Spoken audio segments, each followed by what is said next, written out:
Hey everybody, my name is Joshua Fequiere. And my name is SueAnn Fequiere. And we want to welcome you to the F.I.R.S.T. We're talking about red flags and being able to identify it and how to handle the situation.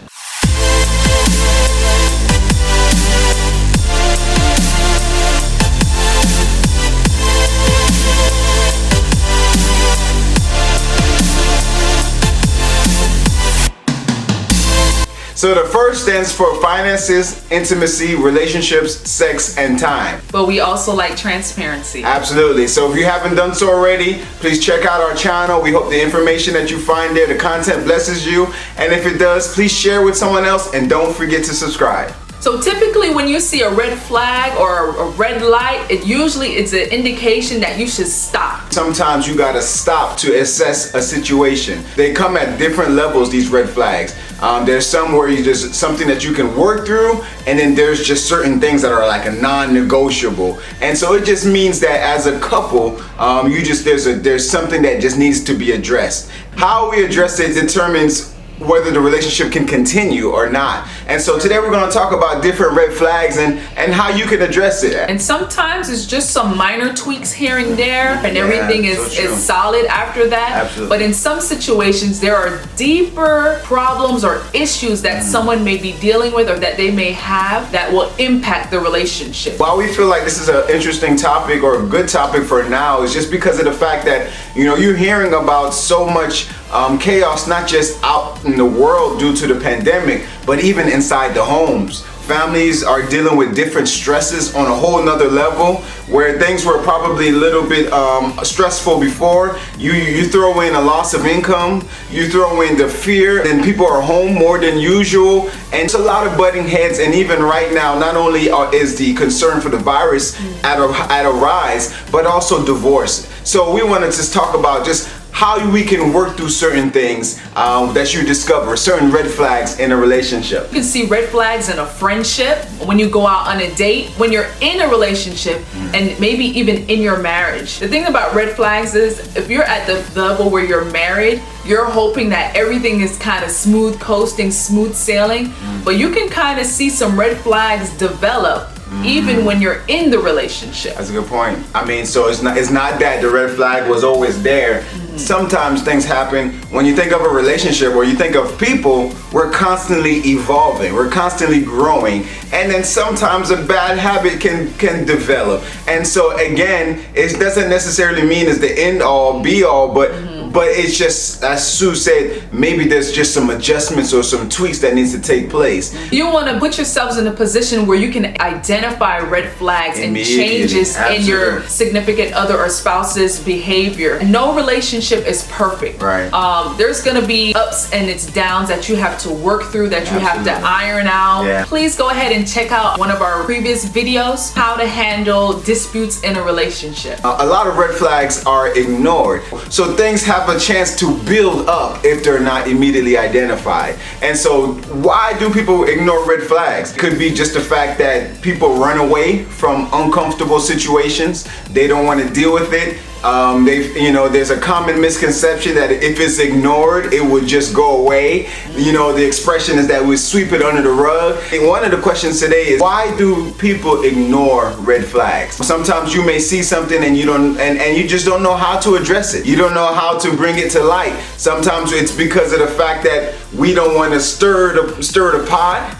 It could be a situation where you don't know how it's going to affect your spouse or your significant other. You don't want to hurt their feelings, or you just don't want to, you don't feel like you don't want to get into an argument. So because we don't know what to expect, we just don't bring it up altogether. Another reason why some people may ignore red flag is the fact that they're desensitized to it. It may be something you're desensitized to, but somewhere deep inside, something is telling you that this isn't right. And so that's a red flag. It's not just in the actions of someone else, but it's your reaction inside that tells you whether something is a red flag or not. Another reason is also because, come on, let's face it, sometimes we could just be stubborn. Sometimes the red flag is something that we're doing and we know that it's something that we need to change, and it's just maybe you want to force something. You want to force it. If it's something that you've seen in the next person, you're not married yet. You'd rather be unhappy in a relationship than to be alone. And so there's red flags, but you want to force it, and because of stubbornness or because you want to make excuses for it. And we've kind of all seen things happen, not just in a relationship, but in life. We force situations, we force things because it's something we really wanted, and it may not have been the best thing for us. There was red flags. You can't afford that car right now. You know, you can't afford to do this right now. And there's red flags, but because you want it so much, you are stubborn and we will try to force it. And to piggyback off of what Joshua mentioned, the stubbornness and the emotions, you're emotionally involved. And most of the time you just want what you want regardless of what other people have to say, what other people may be telling you, whether or not they see the red flags. Some people put themselves in the mindset, they hating on me. They don't want us to be together. They trying to break us up, you know, they don't want us to be happy.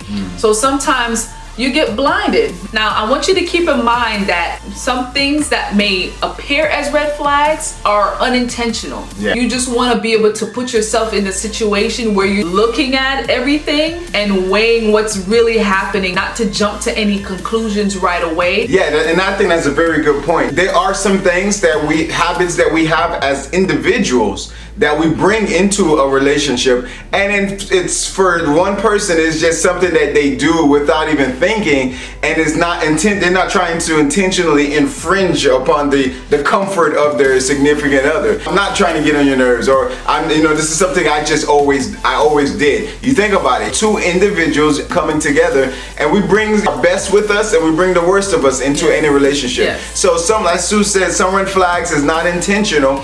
It's just helping each other to understand each other through each other's eyes. And sometimes you do that, and if you're willing, some red flags you can just take care of just like that.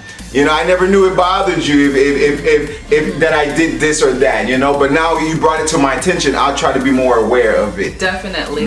You just want to assess the willingness of the person depending on what the situation is. And both of you may have to be willing to make some adjustment. Absolutely. So what we're talking about is how do you address red flags? Because to Sue's point, if the person who's doing the action doesn't know that it's causing a friction in the other person internally, they'll never know until that person blows up.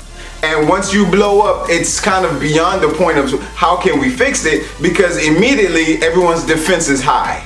But if it's a situation where you can talk about it, one of the things that Sue and I were talking about before this, you're, like she just said, you're assessing the situation. Is how much is this going to bother me or get on my nerves? How big of a red flag is this? Is this a non-negotiable for me? Correct. Is this something that may be on my side that I need to adjust? And then you talk about it. Say, I know, you may not know this, but and one thing also very key, and this is something we learned even with counseling, the word you can sometimes feel like an attack. The more times you say the word you always, this is what you think that this, and then it's like, oh, okay, now I see that the arrows are flying, I gotta put my shield up. But sometimes you talk about what's going on the inside of you. So sometimes it's just talking about what you're feeling on the inside. So you can look to your spouse or significant other and say, you may not be aware of this, but when this and this happened, this is how I saw it. This is how it came off to me. I could be mistaken, I could misunderstand, but that's how it appears. Now you've given that person a chance to clear it up and say, no, I didn't mean it like that. And then, you know what? It was a minor red flag that didn't grow into a bigger one because of how it was addressed. When it comes to dealing with red flags, everyone's decision or the way everyone handles it will be different. So it'll depend on both parties' willingness to work the relationship out. The red flag, it doesn't mean that the game is over. It just means that there's something that probably needs to be tweaked.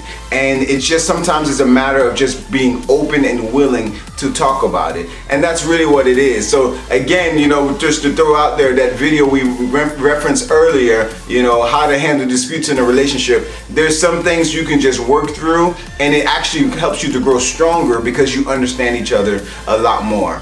Hopefully this video helped you in terms of how to recognize and how to respond and deal with red flags. Yes. We pray that you are able to implement this process if you come across a red flag in your relationship. Absolutely. And then, as we always say, you know, this content is not just for married people. Yes, you may identify some red flags in a marriage, but then also in for single, those who are dating, those who are looking to become married, it's very important that you're looking for, not solely looking for red flags, you're looking for good qualities. Yeah. You're not walking into it with a tainted mindset, but then you also not blinded to red flags.